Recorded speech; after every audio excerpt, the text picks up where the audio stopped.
2024 से पहले बीजेपी की उल्टी गिनती शुरू। बीजेपी की रैली में खाली कुर्सियां देख उल्टे पैर भागे अमित शाह की जनसभा में नहीं पहुंचे लोग तो शाह भी नहीं आए। छत्तीसगढ़ में बीजेपी ने 12 सितंबर से चुनावी अभियान परिवर्तन यात्रा का आगाज कर दिया है, लेकिन बीजेपी के इस आगाज को उस वक्त बड़ा झटका लगा जब अमित शाह की रैली में लोग नहीं पहुंचे। केंद्रीय गृह मंत्री अमित शाह नक्सल प्रभावित दंतेवाड़ा जिले से बीजेपी की परिवर्तन यात्रा की शुरुआत करने वाले थे। इसके 2 दिन बाद जशपुर में बीजेपी के राष्ट्रीय अध्यक्ष जेपी नड्डा परिवर्तन यात्रा की शुरुआत करेंगे। इस परिवर्तन यात्रा से बीजेपी छत्तीसगढ़ में सरकार बनाने का दावा कर रही है, लेकिन बीजेपी के इस दावे की हवा उस वक्त निकल गई जब केंद्रीय गृह मंत्री अमित शाह का छत्तीसगढ़ दौरा अचानक रद्द हो गया।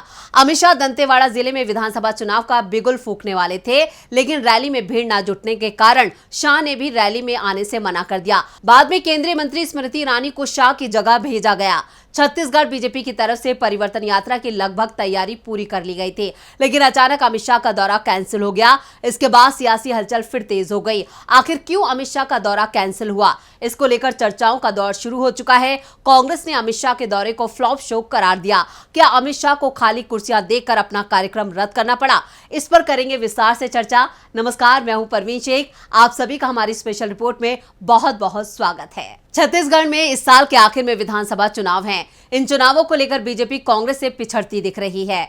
सर्वे की माने तो सत्ता पर काबिज कांग्रेस फिर से सरकार बनाती नजर आ रही है। क्या चुनावी चाणक्य कहे जाने वाले अमित शाह की रणनीति फेल हो गई है? गृह मंत्री अमित शाह का मंगलवार का प्रस्तावित छत्तीसगढ़ दौरा स्थगित हो गया। हालांकि इसकी वजह सामने नहीं आई है। गृह मंत्री का दौरा स्थगित होने पर कांग्रेस की छत्तीसगढ़ इकाई ने तंज कसा है। कांग्रेस की छत्तीसगढ़ इकाई ने सोशल मीडिया साइट एक्स पर लिखा है, बड़ी खबर, भाजपा की कथित परिवर्तन यात्रा फ्लॉप, दंतेवाड़ा में नहीं पहुंची जनता, अमित शाह का दौरा रद्द। दरअसल 12 सितंबर को केंद्रीय गृह मंत्री निर्धारित समय के अनुसार 1:20 पर जगदलपुर एयरपोर्ट पहुंचने वाले थे। इसके बाद विशेष विमान से दंतेवाड़ा जिले के लिए रवाना होने वाले थे और 2 बजे के आसपास बीजेपी की परिवर्तन यात्रा को हरी झंडी दिखाकर रवाना करने वाले थे। इस दौरान सबसे पहले अमित शाह दंतेश्वरी माता के दर्शन भी करने वाले थे। सभी जगह सुरक्षा बलों की तैनाती कर दी गई थी। छत्तीसगढ़ बीजेपी के सभी नेता मौके पर मौजूद थे। सोमवार से ही प्रदेश प्रभारी ओम माथुर रमन सिंह समेत सभी दिग्गज नेता बस्तर पहुंच चुके थे, लेकिन अमित शाह ने अचानक अपना दौरा रद्द कर दिया, जिसके बाद कांग्रेस ने भी अमित शाह को घेर लिया। खबरों की माने तो शाह की सभा में भीड़ नहीं पहुंची थी। अमित शाह की रैली से राज्य की जनता ने बनाई दूरी। सत्ता पर काबिज कांग्रेस ने अमित शाह पर कसा तंज। क्या छत्तीसगढ़ में बीजेपी पर मंडरा रहा है हार का संकट? क्या चुनावी रणनीतिकार अमित शाह की रणनीति भी हो रही है फेल? क्या इस बार भी छत्तीसगढ़ में बन रही है कांग्रेस की सरकार? कैसे कांग्रेस ने बीजेपी की तैयारियों को लगाया पलीता? क्यों कैंसिल हुआ अमित शाह का छत्तीसगढ़ दौरा? बीजेपी अमित शाह के दौरे को रद्द करने के पीछे कई वजह गिनाई जा रही हैं। पार्टी सूत्रों के हवाले से ये जानकारी सामने आई है कि स्वास्थ्य कारणों से ये दौरा अचानक कैंसिल हुआ है, लेकिन दूसरा बड़ा कारण बस्तर में लगातार बारिश के हालात को लेकर भी बताया जा रहा है। वहीं रायपुर मौसम विभाग ने भी बस्तर में तेज बारिश के लिए ऑरेंज अलर्ट जारी किया है। इस लिहाज से दोनों कारणों पर चर्चा हो रही है, लेकिन बीजेपी की तरफ से इस मामले में अभी तक आधिकारिक रूप से कोई बयान नहीं दिया गया है। वहीं तय कार्यक्रम के अनुसार आज औपचारिक रूप से बीजेपी अपने परिवर्तन यात्रा की शुरुआत कर देगी और 15 सितंबर को जशपुर में बीजेपी के राष्ट्रीय अध्यक्ष जेपी नड्डा परिवर्तन यात्रा को हरी झंडी दिखाएंगे। यानी बीजेपी को अभी से अपनी हार का आभास हो चुका है। शायद यही वजह है कि शाह ने अपनी सभा को ही कैंसिल कर दिया। दक्षिण छत्तीसगढ़ में 1728 किलोमीटर की यात्रा होगी। बीजेपी की पहली परिवर्तन यात्रा दंतेवाड़ा से बिलासपुर तक 16 दिन में 1728 किलोमीटर का सफर तय करेगी और 3 संभागों के 21 जिलों तक पहुंचेगी। यात्रा के दौरान 45 आम सभा, 32 स्वागत सभाएं और 5 रोड शो होंगे। इस पहली यात्रा के संयोजक विधायक शिवरतन शर्मा व पूर्व मंत्री महेश गांगड़ा होंगे। उनके साथ सहयोगी के रूप में निरंजन सिन्हा और सचिन बघेल रहेंगे। बीजेपी नेताओं ने मंगलवार को बताया कि यात्रा 87 विधानसभा क्षेत्रों से गुजरेगी और इस दौरान पार्टी राज्य में मुख्यमंत्री भूपेश बघेल के नेतृत्व वाली सरकार के कथित भ्रष्टाचार और केंद्र की जन कल्याणकारी योजनाओं को जनता के सामने रखेंगे। 15 सितंबर को जेपी नड्डा का कार्यक्रम है। बीजेपी नेताओं ने बताया कि दूसरी परिवर्तन यात्रा को 15 सितंबर को जशपुर उत्तरी छत्तीसगढ़ में पार्टी अध्यक्ष जेपी नड्डा हरी झंडी दिखाएंगे।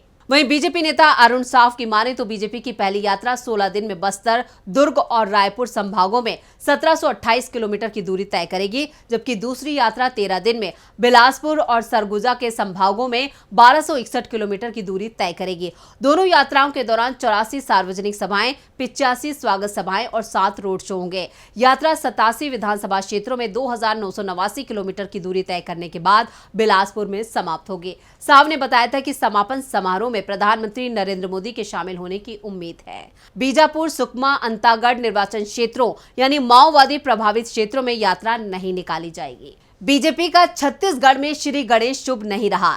ऐसे में बीजेपी नेतृत्व की चिंता बढ़ गई है। आपको बता दें कि राज्य में इस साल अक्टूबर में चुनाव की तारीखों का ऐलान हो जाएगा। वहीं सत्ता पर काबिज कांग्रेस की भूपेश बघेल सरकार के हौसले बुलंद है। सर्वे में भी भूपेश बघेल की वापसी के दावे किए जा रहे हैं, जिससे बीजेपी बैकफुट पर है।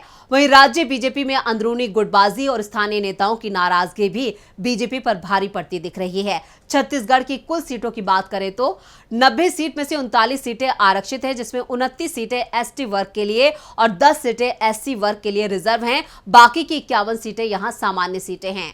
यहां ओबीसी वर्ग खासा प्रभाव डालता है। इन सीटों की 37 विधानसभा सीटों पर साहू वोट बैंक का खासा प्रभाव है। दूसरे अन्य जाति और सामान्य वर्ग भी यहां प्रभाव डालते हैं, लेकिन सबसे ज्यादा प्रभाव साहू वोट बैंक का है। पिछले 5 साल में छत्तीसगढ़ में 5 उपचुनाव हुए हैं, जिसमें से 3 उपचुनाव केवल बस्तर संभाग में हुए। तीनों उपचुनाव में बीजेपी को हार का सामना करना पड़ा है। इसके अलावा खेरागढ़ और मारवाही पर भी कांग्रेस को जीत मिली है। हालांकि इन 5 सीटों में से केवल एक दंतेवाड़ा विधानसभा में बीजेपी के विधायक थे। बाकी 4 में से 2 कांग्रेस और 2 छत्तीसगढ़ जनता कांग्रेस के विधायक थे। इस आंकड़े के बाद राज्य में कांग्रेस पार्टी 71 विधानसभा सीटों के साथ सरकार में है। मुख्य विपक्ष के रूप में बीजेपी के पास 14 सीटें हैं, लेकिन हाल में एक सीट वैशाली नगर के बीजेपी विधायक के निधन के बाद अब बीजेपी 13 सीट पर है। बहुजन समाज पार्टी 2, जोगी कांग्रेस में केवल रेणु जोगी विधायक हैं। जोगी कांग्रेस के लोरवी विधायक बीजेपी में शामिल हो गए हैं। एक बलौदा बाजार के विधायक प्रमोद शर्मा ने पार्टी से इस्तीफा दे दिया है। छत्तीसगढ़ में इस साल के आखिर में विधानसभा चुनाव है। राज्य में राजनीतिक माहौल गर्म है, सियासत भी खूब हो रही है। इस बीच राज्य के सियासी समीकरण को भांपने के लिए सर्वे भी हो रहे हैं।